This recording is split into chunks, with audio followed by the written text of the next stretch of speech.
बैठे खूब कितना अच्छा वेल्डिंग मराई है। एगो ठेकेदार ई काम करावलन, बहुत अच्छा काम करवलन ना, बहुत अच्छा काम करावलन। इनका बहुत अच्छा नॉलेज बाटे आर्क मीट आर्गन। इनका सीखे के बाद काम तो इनका जरूर संपर्क करा जाए। इनका कमेंट बॉक्स में कमेंट करके इनका नंबर ला जाए ना, सब्सक्राइबर करा जाए इनका से।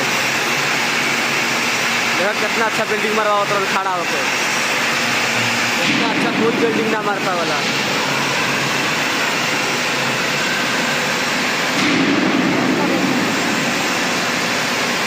इनके बतावली चला देख बताओ तरह थ्री जी में मराइल बा पूरा मोबिल। क्या लड़का बोला चला मोबिल मरा था बिल्डिंग के क्वालिटी देखा जाए।